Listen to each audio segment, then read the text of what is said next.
Assalamualaikum warahmatullahi wabarakatuh. Perkenalkan saya Safina Gista Ramadhani dengan NPM 230410101029, jurusan Administrasi Publik UPN Veteran Jawa Timur. Video ini merupakan tugas ETS mata kuliah Ekonomi Politik dengan dosen pengampu Bapak Bagus Nuari Harmawan dan Bapak Singgih Manggalau. Menurut Aristoteles, ekonomi saling berkaitan erat dengan politik sebagai bagian dari upaya untuk mewujudkan kehidupan yang baik di masyarakat. Aristoteles juga membedakan antara ekonomi domestik, yaitu yang mengatur kebutuhan dasar rumah tangga, serta ekonomi politik yang bersifat kolektif di lingkup wilayah, daerah, ataupun negara.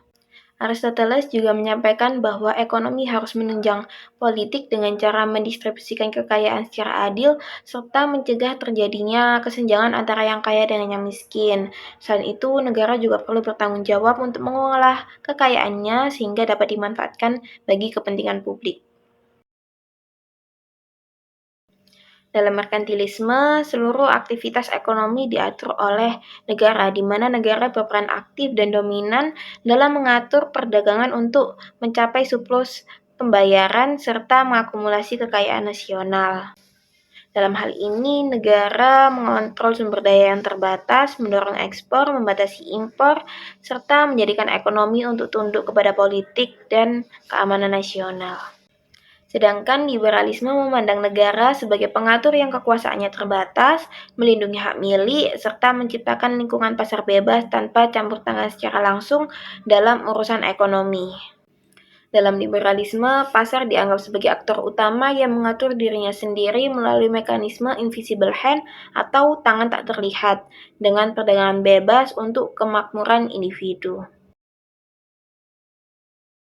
Adam Smith mengemukakan teori bahwa mekanisme pencapaian tingkat kemakmuran dapat tercapai melalui invisible hand atau tangan tak terlihat, yaitu tanpa adanya campur tangan pemerintah, di mana pasar akan menjadi alat untuk mengalokasi sumber daya secara efisien.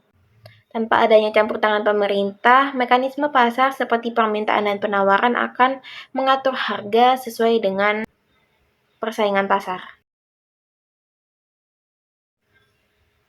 Karl Marx mengkritik akumulasi kapital sebagai mesin eksploitasi yang didorong oleh kebutuhan kapitalis untuk meraup nilai surplus dari para buruh, di mana proses tersebut mengakibatkan adanya konsentrasi kekayaan pada segelintir orang, peningkatan ketimpangan sosial, serta keterasingan dari para buruh.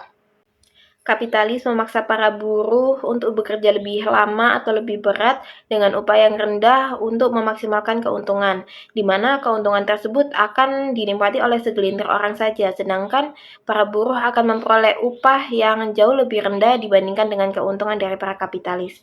Hal tersebut mengakibatkan kesenjangan antara para buruh dan para kapitalis makin jelas. Liberalis melihat ketimpangan sosial sebagai sesuatu yang relatif wajar dalam sistem pasar bebas, di mana ketimpangan terjadi karena adanya perbedaan kemampuan, usaha, serta peluang dari individu. Menurut liberalis, negara hanya berperan sebagai regulator dan penyedia kesempatan yang adil seperti pendidikan dan lapangan pekerjaan. Tujuannya yaitu bukan untuk menghilangkan ketimpangan secara menyeluruh, tetapi memastikan semua orang memiliki kesempatan yang sama. Sosialis menganggap ketimpangan sosial sebagai masalah struktural akibat sistem ekonomi yang hanya menguntungkan kelompok pemilik modal. Menurut sosialis, negara berperan aktif untuk mengontrol sektor-sektor penting untuk memastikan distribusi kekayaan secara merata, dengan harapan dapat mengurangi atau bahkan menghilangkan ketimpangan sosial yang terjadi di masyarakat. Dalam mengatasi ketimpangan sosial yang terjadi saat ini, kita tidak bisa menggunakan kedua paham tersebut secara mentah, di mana apabila hanya menggunakan liberalis, terdapat kelompok rentan yang perlu atau membutuhkan bantuan dari pemerintah secara langsung. Selain itu, apabila hanya menggunakan sosialis, masyarakat akan mengantungkan diri kepada pemerintah sehingga mengurangi kemampuan mereka untuk berusaha mendapatkan sebuah kekayaan. Maka dari itu, saat ini dapat dilakukan penggabungan dari kedua paham tersebut, di mana pemerintah dapat memberikan bantuan bagi kelompok-kelompok rentan, sedangkan pemerintah juga menyediakan lapangan pekerjaan bagi mereka-mereka yang masih mampu untuk bekerja. Sekian video ini, terima kasih. Wassalamualaikum warahmatullahi wabarakatuh.